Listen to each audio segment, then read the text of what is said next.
Hello দর্শক বন্ধুরা, আজ চলে এসেছি পেখমের আরেকটা নতুন নাচের ভ্লগের ভিডিও নিয়ে। তো এবারে পেখম চলে গিয়েছিল সর্ষের ক্ষেতে নাচ করতে। তো সর্ষের ক্ষেতে পেখমেরকে কিছু কিছু শর্ট ভিডিও করানো হয়েছিল, সেই সঙ্গে আমিও কিছু কিছু শর্ট ভিডিও করেছি, যেগুলো তোমরা দেখতে পাবে আমাদের চ্যানেলটিতে।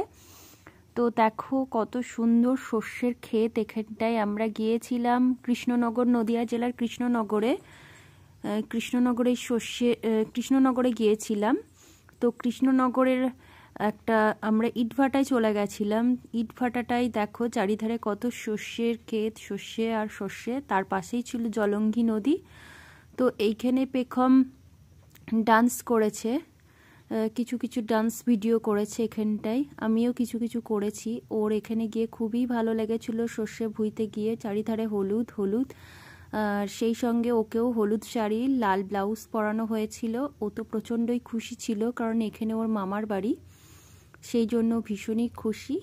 এবং চারিধারে যেহেতু সর্ষের ভুঁই আর নদী, তো সর্ষের ভুঁইতে নাচ করার পরপরই ও চলে গেছিল নদীর ধারে, এবং আমিও কিছু কিছু তারপরে ভিডিও করেছি। দেখো আমি একটু সর্ষে ক্ষেতের ভেতরেই চলে গেছিলাম, যাতে ভিডিওটা আরও ভালো হয় এবং ফটোশ্যুটগুলোও সুন্দর আসে।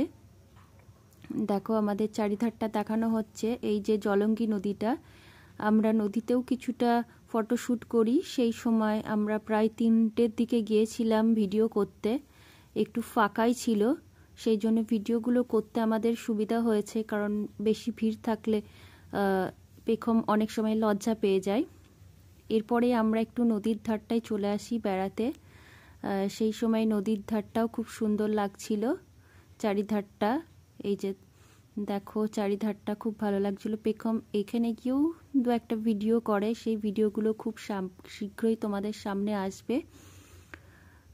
তো পেখমকে বিভিন্ন জায়গায় বিভিন্নভাবে নাচ করানো হচ্ছে, তো তোমরা দেখো এবং ওকে কেমন লাগছে সেটা তোমরা অবশ্যই তোমাদের কমেন্টের মাধ্যমে জানাবে।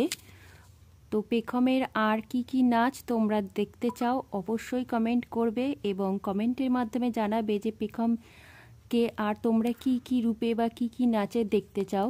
তো চলো আজকের মতো টাটা বাই বাই, এই পর্যন্তই।